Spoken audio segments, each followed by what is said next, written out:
BJP ಅಭ್ಯರ್ಥಿ ಮೈಸೂರಿನ BJP ಅಭ್ಯರ್ಥಿ ರಾಜವಂಶಸ್ಥ ಯದುವೀರ್ ಒಡೆಯರ್ ಅವರು ಬಿಜೆಪಿ ಕಚೇರಿಯಲ್ಲಿ ಯಡಿಯೂರಪ್ಪ ಅವರನ್ನ ಭೇಟಿಯಾಗಿದ್ದಾರೆ. ಡಾಲರ್ಸ್ ಕಾಲೋನಿಯ ಬಿಎಸ್ವೈ ನಿವಾಸದಲ್ಲಿ ಭೇಟಿಯಾಗಿದ್ದಾರೆ ಯಡಿಯೂರಪ್ಪ ಅವರನ್ನ. ಟಿಕೆಟ್ ಘೋಷಣೆ ಹಿನ್ನೆಲೆ ಬಿಎಸ್ವೈಗೆ ಧನ್ಯವಾದವನ್ನ ತಿಳಿಸಿದ್ದಾರೆ.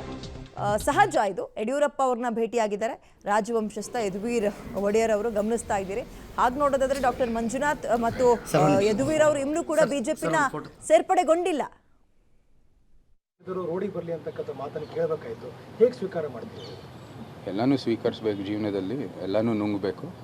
ಅದು ಬರೀ ಅರಮನೆಯಲ್ಲಿದ್ದರೆ ಇಂಥ ಪ್ರಶ್ನೆಗಳು ಬರಲ್ಲ ಅಂತ ಇಲ್ಲ. ಅದು ಆವಾಗಿನ 9 ವರ್ಷದಿಂದನೂ ಬರ್ತಾ ಇದೆ. ಬಹುಶಃ ಅದು ಅಷ್ಟೊಂದು ಕೇಳು ಬಂದಿಲ್ಲ ಆಚೆ ಅಷ್ಟೇ. ಇದೆಲ್ಲನೂ ಜೀವನದಲ್ಲಿ ಇದೆಲ್ಲ ಬರೋವಂಥದ್ದು ಸಹಜ. ರಾಜಕೀಯ ಕ್ಷೇತ್ರದಲ್ಲಿ ಬಹುಶಃ ಒಂದು ಸ್ವಲ್ಪ ಜಾಸ್ತಿ ಬರುತ್ತೆ. ಅದನ್ನು ನುಂಗ್ಕೊಂಡು ಹೋಗಬೇಕು. ಸರ್, ಅಷ್ಟು ಈಸಿ ಆಯ್ತಾ ಸರ್ ಯದುವೀರ್ ಸರ್ ನಿಮಗೆ ಡಿಸಿಷನ್ ತಗೊಳ್ಳುವಂಥದ್ದು? ಅಷ್ಟು ಈಸಿ ಆಯ್ತಾ ಪೊಲಿಟಿಕಲ್ ಎಂಟ್ರಿ ಆಗುವಂಥದ್ದು? ಇದು ಜೀವನದಲ್ಲಿ ನಾನು ಸುಳ್ಳೆಲ್ಲ ದೊಡ್ಡ ಒಂದು ತೀರ್ಮಾನ ಆಯಿತು. ಅದು ನಾನು ಏನೇನು ಮಾಡಬೇಕು, ಸರಿಯಾಗಿ ಮಾಡಬೇಕು ಅಂದರೆ ನಮ್ಮದೇ ಒಂದು ಡೆಸ್ಟಿನಿ ನಾವೇ ಸೃಷ್ಟಿಸಬೇಕಾಗಿರೋದು ಭಾಳ ಮುಖ್ಯ. ಸೊ ಅದಕ್ಕಾಗಿ ಇದು ಒಂದು ಹೊಸ ಒಂದು ಉಪಕ್ರಮ. ಸೊ ನಮಗೆ ಭಾಳ ಸಂತೋಷವಾಗುತ್ತೆ ಮತ್ತು ಜನರು ನಮಗೆ ಅವಕಾಶ ಕೊಟ್ಟರೆ ಮೈಸೂರಿನ ಕೊಡಗುವನ್ನು ಅಭಿವೃದ್ಧಿಗಾಗಿ ನಾವು ಕೆಲಸ ಮಾಡ್ತೀವಿ.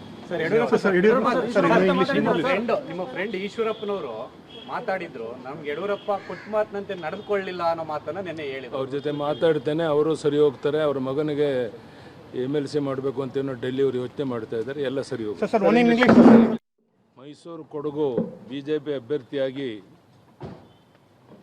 ಈಗಾಗಲೇ ತೀರ್ಮಾನ ಆಗಿದೆ.